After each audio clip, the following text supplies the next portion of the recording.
pela segunda vez, na verdade, um livrinho muito interessante de um autor um pouco, não muito bem aceito por todo mundo, né? Mas eu considero um expositor da Bíblia muito especial, chamado Brennan Manning. Ele escreveu um livro chamado O Evangelho Maltrapilho, que eu recomendo para os irmãos lerem, né? E ele conta uma parábola, um episódio no seu livro. Ele fala de um homem que foi procurar um médico com uma tremenda dor de cabeça. E o médico disse: o senhor por acaso tem tomado muito álcool? E ele respondeu para o médico: não, senhor, eu nunca pus álcool na minha boca. De jeito nenhum, eu não ponho essa porcaria na minha boca, de jeito nenhum. O médico ficou um pouco surpreso com a resposta dele, meio incisiva, né? Mas fez uma outra pergunta: o senhor por acaso, como muitos homens fazem, né? Vai para umas festas, fica acordado pela noite? Não, o senhor está equivocado a meu respeito. Eu sou cristão. Às 9 horas da noite eu estou na minha cama. Eu tenho uma vida muito reta, de jeito nenhum, não é esse o problema. Muito bem. Por acaso o senhor tem uma dor muito consistente no topo da cabeça, por todos os lados? É isso mesmo, doutor, que eu tenho. É essa dor mesmo que eu tenho. Sim, muito bem. Eu acho que eu já sei o que o senhor tem, mas eu não posso resolver. O senhor vai ter que procurar um outro especialista. O seu problema é que o senhor tem a auréola muito apertada. Precisa afrouxar um pouco a auréola. Engraçado, não é? Se não fosse trágico, né? Se não fosse trágico. Eu queria ler com os irmãos, a propósito, um trecho bastante interessante da palavra de Deus, que está no livro de João, Evangelho de João, capítulo 3, que quase ritualisticamente eu vou ler com vocês. Depois nós vamos ler um outro trecho que está no livro de Marcos. Vamos ler o trecho de João, capítulo 3, versículos 16 e 17. Porque Deus amou ao mundo de tal maneira que deu o seu Filho unigênito, para que todo o que nele crê não pereça, mas tenha a vida eterna. Porquanto Deus enviou o seu Filho ao mundo, não para que julgasse o mundo, mas para que o mundo fosse salvo por ele. Porque Deus amou ao mundo de tal maneira, palavras de Jesus para Nicodemos, quando Nicodemos foi procurá-lo à noite com palavras de teologia, e Jesus foi a ele com palavras de vida nova, de novo nascimento. Você lembra? Essa é uma continuação daquele encontro de Jesus. E ele disse: porque Deus amou ao mundo de uma maneira tão imensa, que deu o seu Filho unigênito, para que todo aquele que nele crê não pereça, mas tenha a vida eterna. Outro trecho que eu quero ler com os irmãos é um absoluto surpreendente texto da palavra de Deus, que está em Marcos, capítulo 2, versículos de 13 até 17. A vocação de Levi, que é o Mateus, que escreveu o próprio livro. De novo saiu Jesus para junto do mar, e toda a multidão vinha ao seu encontro, e ele os ensinava. Quando ia passando, viu a Levi, filho de Alfeu, sentado na coletoria, e disse-lhe: Levi, segue-me. E ele se levantou e o seguiu. Achando-se Jesus à mesa na casa de Levi, parece que Levi, o Mateus, assim que foi chamado por Jesus, imediatamente convidou ele para ir jantar na casa dele. E achando-se Jesus à mesa na casa de Levi, estavam juntamente com ele e com seus discípulos muitos publicanos e pecadores, porque estes eram um grande número e também o seguiam.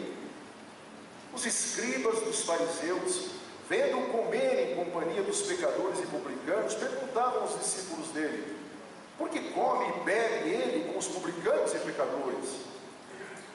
Tendo Jesus ouvido isto, respondeu-lhes: os sãos não precisam de médico, e sim os doentes. Não vim chamar justos, e sim pecadores. Outro trecho paralelo diz: pecadores ao arrependimento.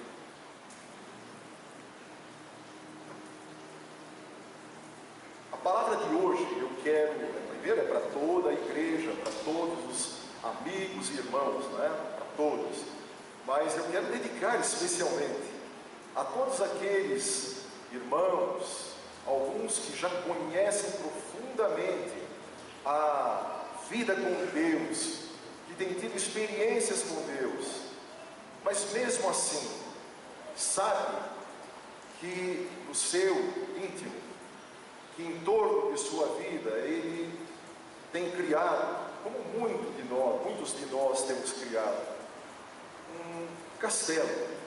um castelo, para aparentarmos muito bem o nosso cristianismo, o nosso testemunho, mas que Ele e Deus, e talvez as pessoas na sua maior intimidade, saibam que Ele tem uma escadaria no seu castelo, que desce lá para algumas prisões úmidas, onde Ele ainda guarda alguns monstros, algum lugar lá no fundo dele, onde Ele ainda guarda algumas catacumbas, ainda onde Ele guarda alguns ossos de ressentimentos, dos quais Ele não consegue se livrar, cadáveres que estão nestas catacumbas, atrapalhando sua atenção para as coisas de Deus, e dando chance para que o acusador o afronte diariamente com estas coisas que ele tem guardado. Coisas, algumas pecados, algumas outras sentimentos dos quais ele se envergonha, o que ele não quer demonstrar, algumas fragilidades de caráter, e ele vive nessa constante luta. Ele sabe que ele é salvo, mas tem algo nele, tem algo que atrapalha esta vida dele com Deus, e não bate muito bem com tudo que ele ouve na igreja, e ele então se culpa, e ele então se liquida, se elimina, se recusa a trabalhar em algum ministério, se recusa a dar o melhor de si, porque ele se acha incapaz de fazer isso por causa destas coisas que ele tem dentro dele ainda, e que são de alguma maneira inconfessáveis, pecados com os quais ele luta. Por exemplo, a ira, por exemplo, a inveja, são pecados subliminares que ninguém vê. Deus amou o mundo de tal maneira, disse Jesus. O pecador salvo, como eu e você, entende que Jesus morreu por causa da sua graça. Ele morreu por nós, ele morreu por amor de toda a humanidade. E eu que aceitei a salvação, estou caminhando pela vida. Enquanto estou caminhando pela vida, eu quero apreciar as coisas da vida, não é mesmo, gente? Eu quero apreciar o que o mundo oferece. O mundo oferece tantas coisas boas, só que as coisas boas do mundo estão sempre para o cristão numa linha muito tênue, não é verdade? Que nós sabemos que nem sempre é fácil decidir se posso ou não aproveitar delas. Eu sei que posso aproveitar da natureza, de uma boa comida, de uma boa bebida. Eu sei que posso apreciar da cultura. Eu sei que posso apreciar do patrimônio histórico que a humanidade tem, se eu tiver a oportunidade. Eu sei que posso apreciar da natureza, mas tem coisas que o mundo oferece que eu fico indeciso se posso apreciar ou não. E muitas vezes, na minha vida, no transcorrer da minha carreira, da vida que vivo aqui, hein, irmão, depois do Éden, porque depois do Éden, o Senhor colocou um anjo com uma espada de fogo lá na porta, não tem caminho de volta. agora é para o mundo. Depois do Éden, eu tenho que contar com a companhia de Jesus para me amparar na minha caminhada, porque depois do Éden não tem mais um ambiente protegido. E nesse caminho que eu caminho pela vida, eu sujo os meus pés, eu rasgo minhas roupas, neste embate com o mundo que não é necessariamente mal, mas que tem uma parte tenebrosa, e eu vou me amalgamando muitas vezes com estas coisas que me envolvem. Não vou pedir para o irmão levantar a mão para compartilhar comigo essa experiência, porque seria hipocrisia. Eu sei que a esmagadora maioria da igreja levantaria a mão, porque sabe que muitas vezes tem se amalgamado com o mundo. O mundo está por aí, nós estamos envolvidos com ele profundamente no nosso trabalho, com os nossos amigos, no nosso caminhar. Mas a palavra de Deus, lá na primeira carta de João, diz que a concupiscência da carne, a concupiscência dos olhos e a soberba da vida não podem caminhar como um cristão. E pior do que isso, ela diz que não podemos amar a Deus e amar ao mundo. E o que nós temos diante deste cenário, diante da nossa consciência de que somos crentes, de que somos salvos, e do mundo do qual temos que caminhar depois do Éden, o que nós temos é um grande conflito. Um grande conflito. A verdade é que caminhamos e vamos nos sujando desse conflito.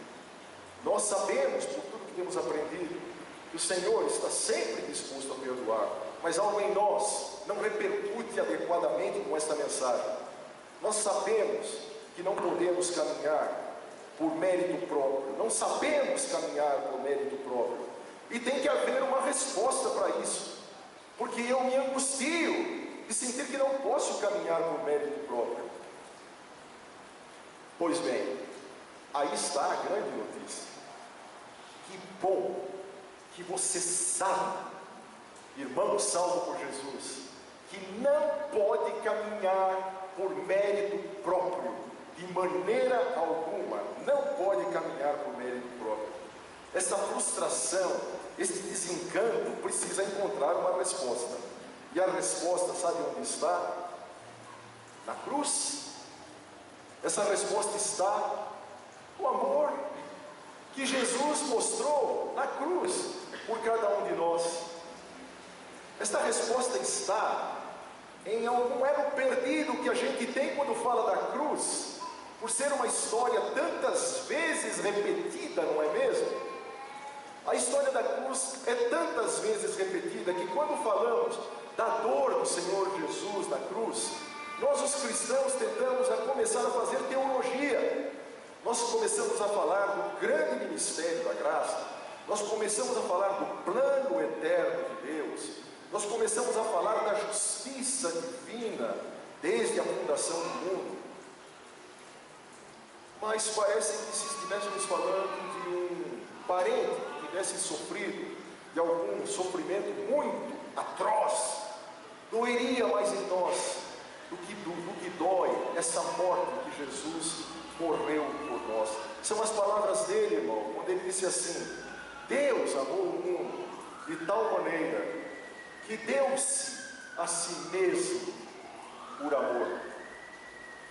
Amou o mundo de uma maneira extrema que deu-se. Quem é que é capaz de amar ao mundo e dar a sua vida pelos seus amigos? Mas eu ainda me pergunto no alto do meu cristianismo: oh Deus, precisava ser assim? Precisava ser esse festival de sangue? Precisava ser esta crueldade feroz, uma morte por asfixia? Você sabia disso, irmão? Que a morte da cruz não era só a dor das mãos espetadas, uma lança espetada. É uma morte que o preço não consegue mais sustentar o corpo, e ele vai morrendo lentamente por asfixia. Será que precisava ser assim?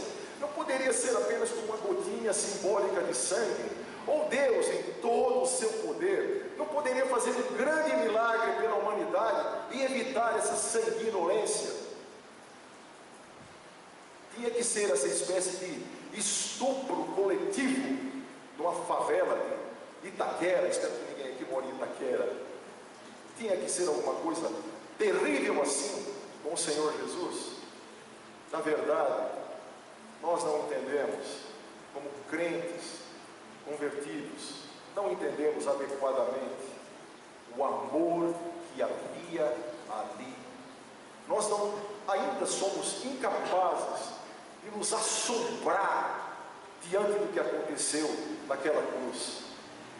Nós ainda não estatelamos o nosso coração diante do assombro da mensagem, da palavra da cruz.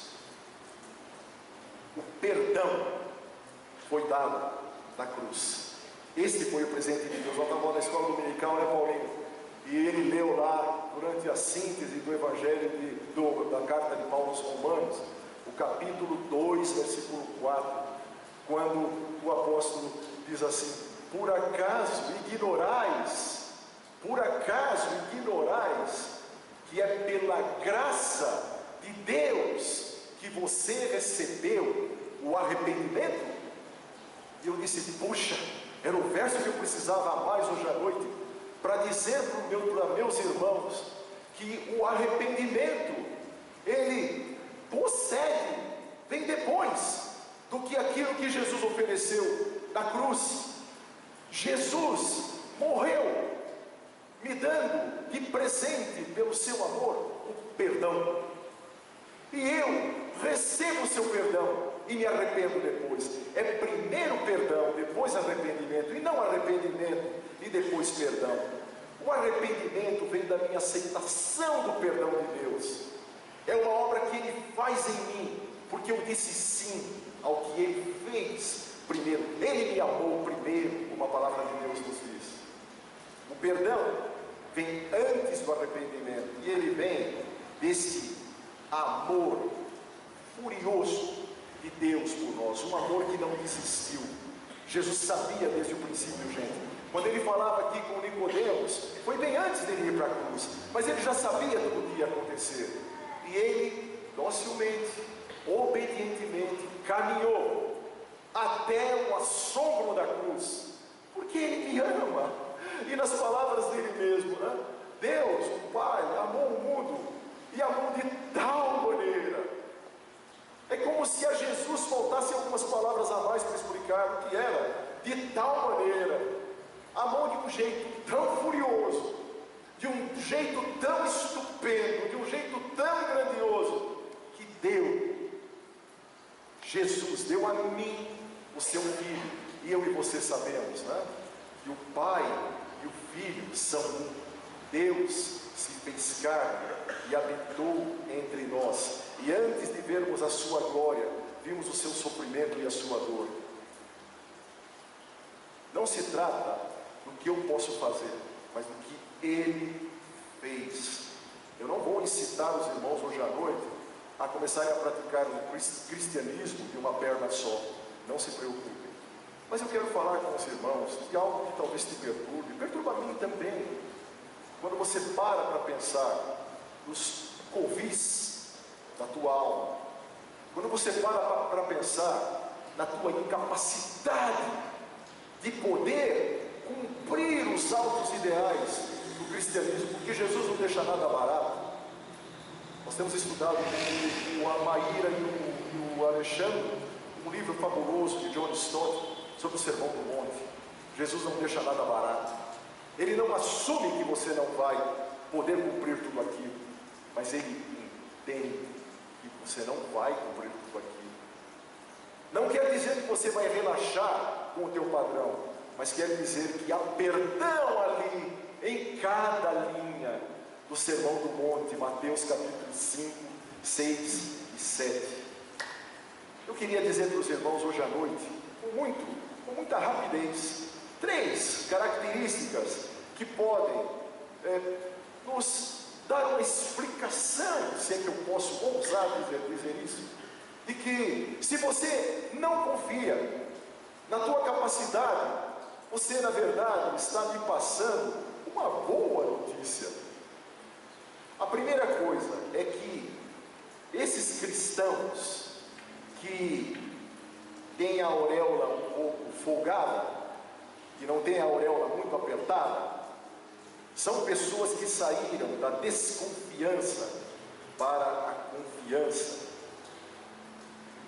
São pessoas que entenderam que o amor do Senhor para mim e para você não é o amor do chicote, não é o amor da chibata, não é o amor de um Deus capitão do mato, não é? Que fica espreitando cada passo que eu dou para me punir.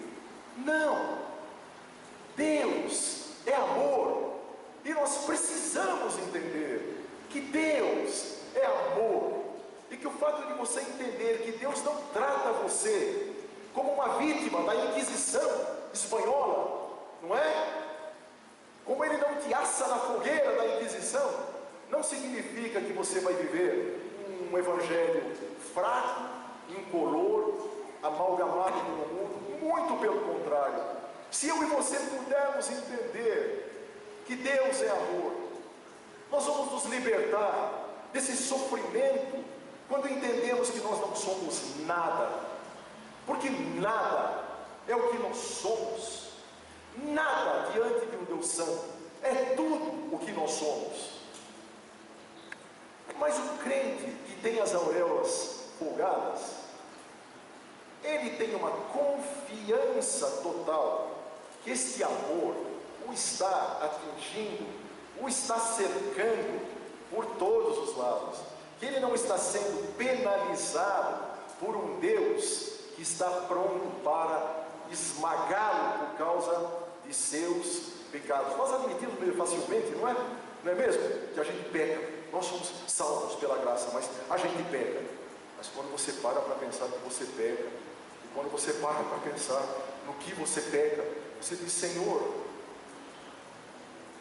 graça para quem? Graça para mim? Não, Senhor, não é possível. Salvo eu. E não tem prato mais cheio para o inimigo se aproveitar, se banquetear do que esse prato cheio com o sangue da tua dúvida. Deus é Abba. Abba significa paizinho. O paizinho não é teu inimigo, nem meu. O paizinho não está ligado. Abba não está preparado para te tentar. Vimos uma belíssima pregação no domingo passado, o pastor dizer, repercutir a carta de Tiago. Não diga que de Deus você é tentado. Você não é tentado por Deus. Deus não tenta ninguém. Abba não promove o nosso sofrimento. Abba não promove a nossa culpa. Abba, o paizinho querido, no colo de quem eu me assento, não promove a minha dor. Ele não é aquele que está desesperado para me dar uma punição. Sim, não precisa me lembrar. Não precisa. Eu sei que Deus é justiça. Eu sei. Mas o que Ele te oferece agora, todos os dias, enquanto você não recusa insistentemente a graça que Ele te dá, é amor. É só amor. Ele é só amor. Ele te oferece, vindo da cruz, um grande presente. Aliás, você recebe nessa vida aqui, meu irmão, da parte de Deus, é presente. Fala para mim. Levante-se alguém da congregação e diga assim: eu recebo de Deus algumas coisas, porque eu faço algumas coisas para o reino de Deus. Eu contribuo, eu oro, eu sou missionário, eu evangelizo pessoas, eu tenho a minha casa aberta. Multidões de pessoas já ouviram de Deus a partir de mim. Nada, irmãos, nada diante de um Deus totalmente santo, de jeito nenhum. Será que nós não devemos, hoje à noite, rever, alguns de nós, eu não sei se todos, revermos as nossas expectativas a respeito de Abba? A conversão da desconfiança para confiança é uma caminhada com Deus que vai encher de significado espiritual a tua vida. Senhor, por tudo que já aprendi, com tudo que já ouvi na tua igreja, os irmãos, ensina-me, Senhor, a confiar, sem desconfiar. Me tire da desconfiança, me tire, Senhor, da amargura, da minha dor, por saber que sou um pecador, e me ensine a confiar na coisa assombrosa que uma vez o Senhor fez na cruz, por mim, no meu lugar. Não precisa fazer muita teologia para você dizer isso. Morreu por você, e morreu de um jeito, morreu de tal maneira, carregando coisas que o mundo viu, e carregando coisas que o mundo não viu, por causa de você, por amor de você e por amor a mim, por causa dos teus pecados. Isso você já ouviu muitas vezes, passados, presentes e futuros. Senhor, não me deixe desconfiar desse amor, porque é amor demais, é muita coisa para mim, porque o que eu mereço quando pego é punição, e o Senhor me dá misericórdia. Ouvi o professor da classe hoje dizer, né? Misericórdia é a retribuição por aquilo que eu não, a retribuição por aquilo que eu não, como é, Paulo? Misericórdia é dar para mim aquilo que eu não mereço, dar para mim aquilo que eu não mereço. Eu pego e Deus vem para mim com palavras de misericórdia. Bem, irmãos, acho bom você fazer isso rapidinho. Sabe por quê? Porque nós vamos entrar no ponto 2 dessa conversa. O primeiro ponto: saia da desconfiança e entre para a confiança, mesmo sabendo que você não é nada, porque Ele te amou a este ponto. O segundo ponto é que o crente que entendeu a mensagem da cruz e anda por aí de auréola frouxa, né? De vez em quando até levando os dedos em riste de alguns fariseus, né?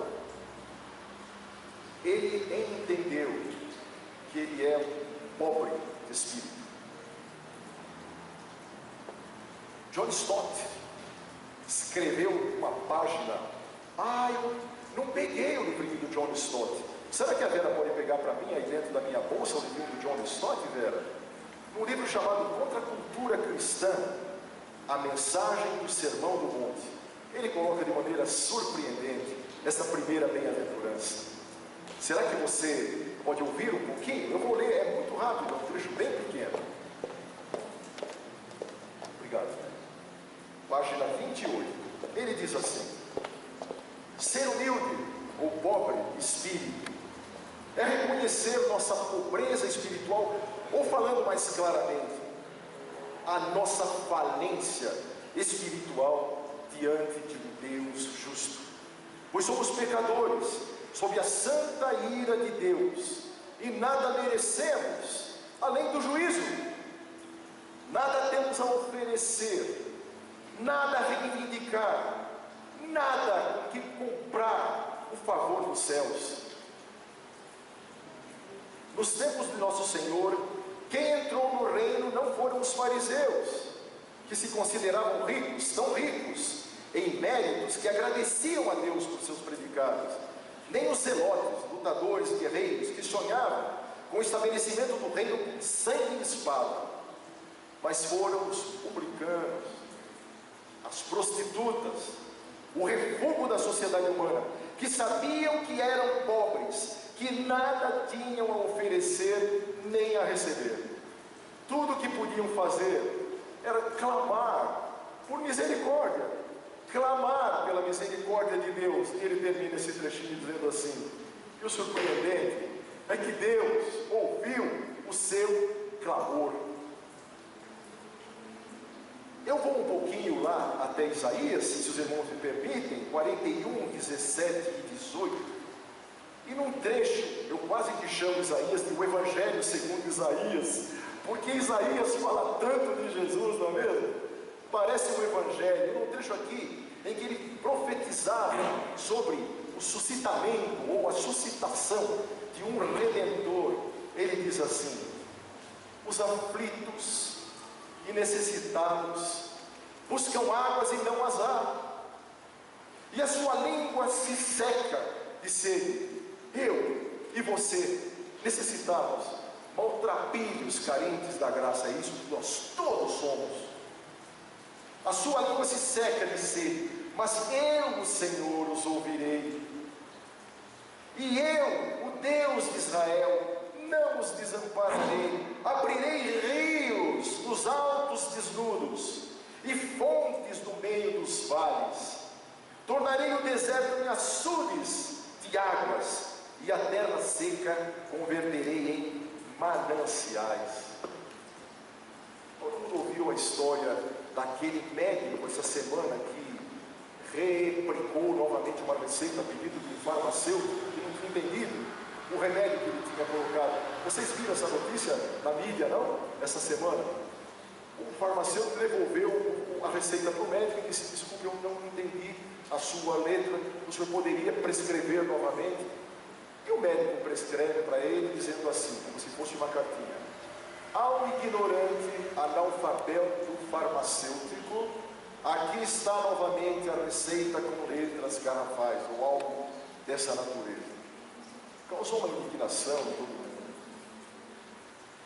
Ou aquele cidadão que foi no restaurante e pediu um prato de siri, e a garçonete, por alguma distração, mandou um prato de camarão.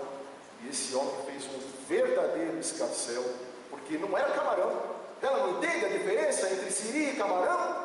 Ele estava alto no meio do restaurante, envergonhando a outra pessoa. Isso é a moto do mundo. As pessoas são tão cheias de si. O homem sem Deus, ele acha que ele vale tanto. O homem sem Deus é tão pronto para ficar ofendido.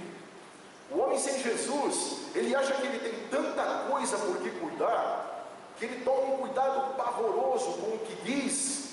Ele toma um cuidado tremendo com o comportamento dele na sociedade, porque alguém pode surpreender de alguma coisa que ele seja decadente, deprimente, vergonhosa. Mas o Filho de Deus, eu e você, vamos refletir sério sobre isso. O que temos para apresentar? O que você e eu temos para apresentar? Nossa profissão, nosso diploma de universidade, nossa beleza física, mais aplicado às mulheres cristãs. O que você tem a oferecer? A sua sabedoria, a sua articulação, a sua inteligência, a sua posição social? O que eu e você temos a oferecer? Fala para mim aqui. Eu quero entender que todos nós aqui estamos absolutamente convictos da primeira bem-aventurança. Nós não somos nada, nós não temos nada para oferecer. Tudo nesta vida é um presente. Tudo nesta vida é um presente. E nós assumimos, em total assombro, irmãos, diante da cruz, que eu e você somos incompetentes. Incompetentes para os grandes padrões do Evangelho. Nós não temos, de cara limpa, como dizer que seguimos, que fazemos, que acontecemos. Porque o melhor que fazemos nos afronta quando lembramos dos nossos porões, das nossas catacumbas solitárias, onde rancores, cadáveres putrefatos estão lá, ressentimentos, mágoas, ódios, estão todos ali ainda, convivendo com o nosso cristianismo de fachada. É melhor que a gente reconheça que precisamos desesperadamente desse mesmo Salvador, que nos salvou de uma vez para sempre. A obra dele foi para sempre, mas nós precisamos dele para que estejamos lembrando do que ele fez cada dia, para não nos esquecermos que enquanto estamos caminhando nesse mundo, estamos em pecado, estamos pecando. Se o pecado não é um hábito, de qualquer maneira ele está sempre lá, batendo na nossa porta, se apostando no nosso caminho, para que a gente tropece sobre ele e envergonhe o nome de Jesus, para podermos encontrar quem ali? Um Deus com um chicote na mão? Não, encontrar Abba, encontrar o paizinho,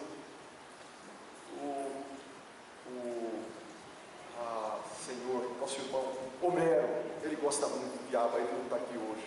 Ele sempre ora dizendo: Abba, paizinho, paizinho. Será que Homero precisa mais de um paizinho do que todos nós? Será que Homero entendeu que esse Deus é tão amor? Será que ele entendeu que Abba é o Pai?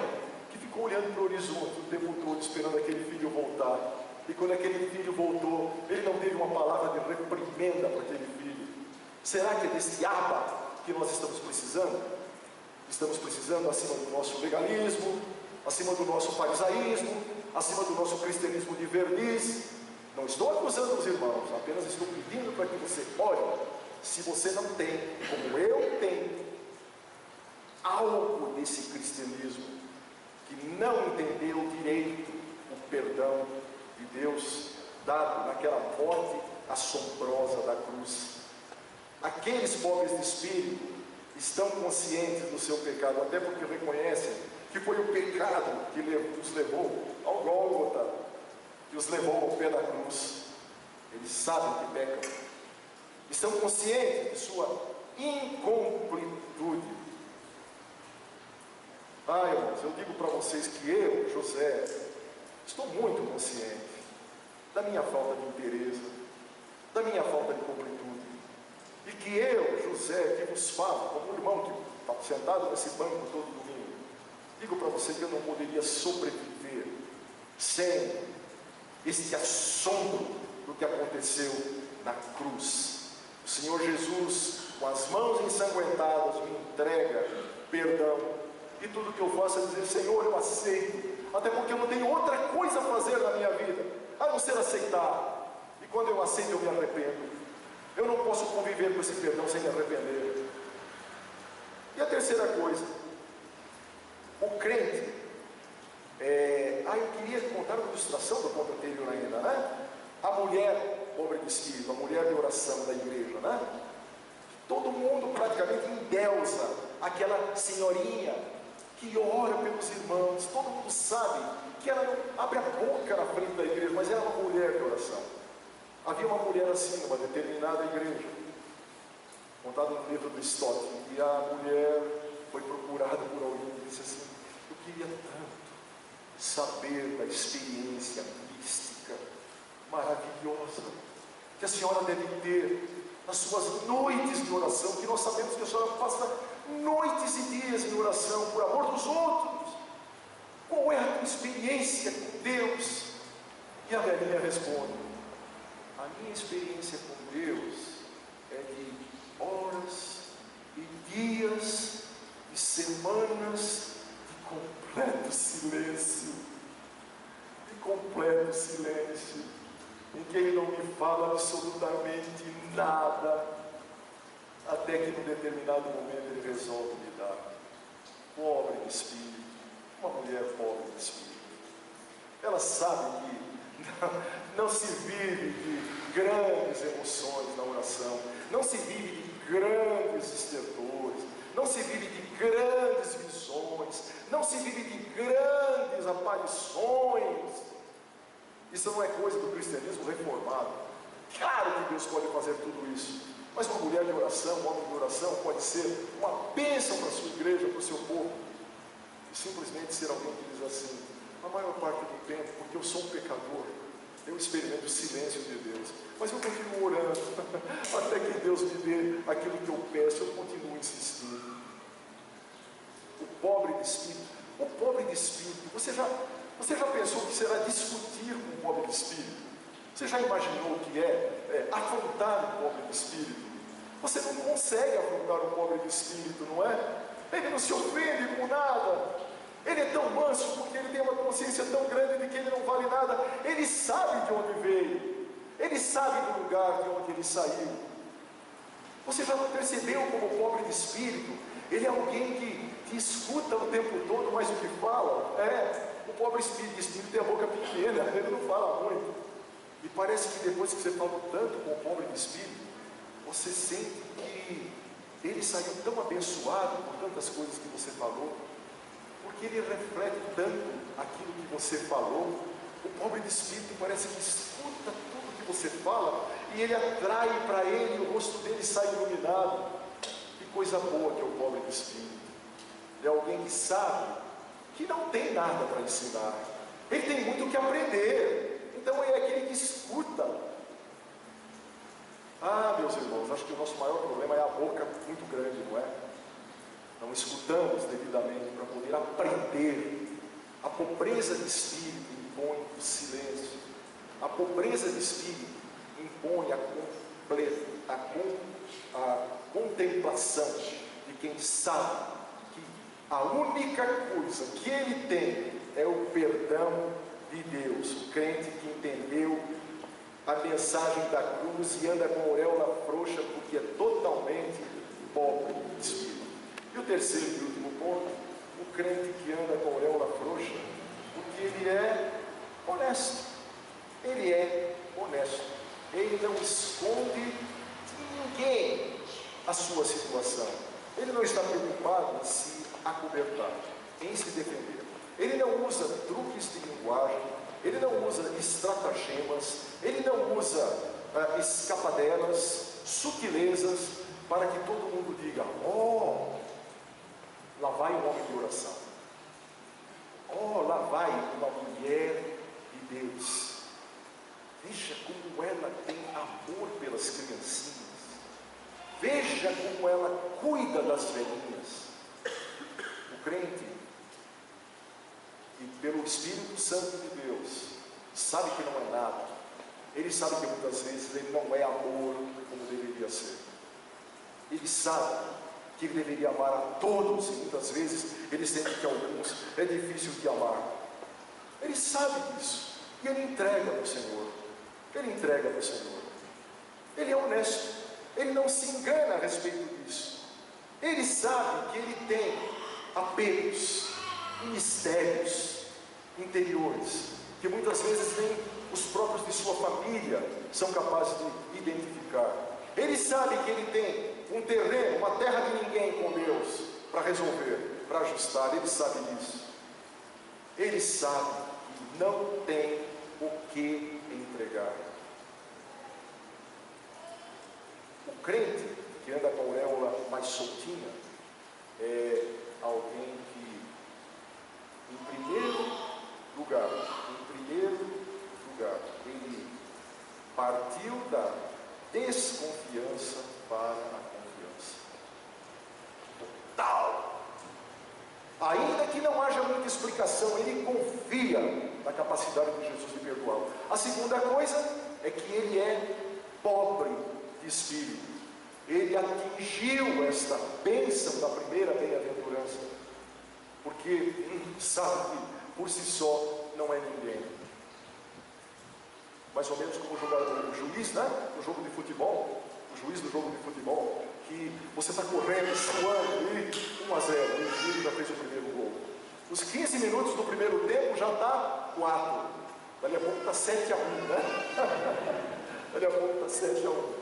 E você está suado, cansado, acabado. Sabe que está derrotado. E o juiz apita e encerra o jogo e te dá a vitória. E agora daqui para frente ele te diz: você não precisa mais lutar por nada agora. Você não precisa mais suar, está te dado de presente. Você tem a vitória. Só aceite o que eu estou oferecendo. Eu tenho plena convicção, irmãos, que o inferno vai estar habitado por todos aqueles, e só por aqueles, diante de quem o perdão da cruz foi oferecido, e eles disseram: não. O céu não vai estar cheio de santarrões e santarronas que não têm absolutamente nenhum pecado. O céu vai estar cheio das prostitutas, dos publicanos. Até fariseu vai ter no céu se ele aceitou o presente de Deus. E em terceiro lugar, o cristão que anda com a sua auréola bem dimensionada, não apertada demais, porque apertada demais é hipocrisia e farisaísmo. Ele tem plena convicção, absoluta convicção, de que ele precisa ser honesto. Para acabar, hoje de tarde, enquanto eu rascunhava as páginas da minha palavra para vocês, a Vera colocou na radiola, lá, nós temos uma radiola na cozinha lá, ela colocou um CDzinho com uma música de um crente que eu amo muito, ela também ama muito, muitos irmãos amam muito, que se chama Stênio Márcios, um compositor singular. E a música conta uma história, e ele diz assim na música: eu sonhei que eu morri, e que de repente eu estava diante do céu, e uma grande e maravilhosa porta diante de mim, escrito em cima, céu. Eu, um pouco assustado, acionei a tranca de bronze e bati. A porta abriu e apareceu um anjo. E ele me disse: pois não? E eu disse: aqui é o céu. Sim, senhor. Então eu gostaria de entrar, porque eu tenho que entrar aqui. E o anjo disse: um momento, vou ver os meus registros. Desculpe, não encontrei o teu nome nos meus registros. Ele disse assim: estranho, por favor, vá ver um livro escrito desde antes da fundação do mundo. Vai ver naquele velho livro, e você vai ver escrito em sangue o meu nome no livro. O anjo foi, procurou esse livro, encontrou e disse: realmente, o teu nome está aqui. E era o prontuário do pecador lá na porta, do Stênio Márcios, lá na porta, Stênio Garcia Batista. E o anjo leu aquele prontuário e disse: rapaz, você cometeu esse pecado aqui? Meu Deus! E esse outro aqui? Não, inacreditável. Você cometeu esse pecado? Eu estou vendo que você tem um prontuário de várias páginas. E você vem fazer o que aqui? Você é muito ousado de vir até aqui. Ele disse assim: sim, eu cometi esses pecados. Mas olha a letra, a caligrafia da assinatura embaixo, onde está escrito: perdoado. O anjo olhou e disse: é verdade, quem escreveu isso foi o rei. Stênio, por favor, entre, Stênio. Bem-vindo ao céu. Entra, Ivo, entra, Ivo. Bem-vindo ao céu. Viltão, entra. Bem-vindo ao céu. Pastor, entra. Bem-vindo ao céu. E entra logo, viu? Porque tem um monte de publicanos, prostitutas, chegando aí atrás, hein? Pessoas que entenderam a assombrosa mensagem da cruz e estão entrando aí, hein? Entra logo, porque senão eles vão entrar primeiro. Entra, porque já entraram aqui grandes homens de Deus. Spurgeon está aí dentro. Charles Finney já está aí dentro. Olhe mais perto de você, Martin Luther King já está aí dentro. Entra logo, um monte de brasileiros como você já estão aí, missionários que entregaram suas vidas lá na Amazônia, já estão aí dentro. Mas aqui também tem muitos brasileiros cujo ídolo, metade da vida foi o futebol e a cachaça, e eles estão aí dentro também, porque o nome estava lá assinado e perdoado. Entra, irmão, entra, o céu é para nós, o céu é para o pecador lavado pelo sangue de Jesus, que tem consciência da sua incompletude, que tem consciência que não tem nada para oferecer, mas que não vai se desapegar da mão de Deus nem um minuto, vai continuar ali, até porque, meu irmão, é tudo que te vai restar, o amor de Deus, é tudo que te vai restar. Eu quero terminar essa palavra lendo um poema de um verso de Charles Spurgeon. Senhor, nada em minhas mãos eu trago, simplesmente a cruz eu me entrego. Nu, espero que me vistas, desamparado, a tua graça eu aguardo. Perverso e mau, à tua fonte de águas eu recorro. Lava-me, Salvador, ou eu morro. Vamos orar. Senhor, em nome de Jesus.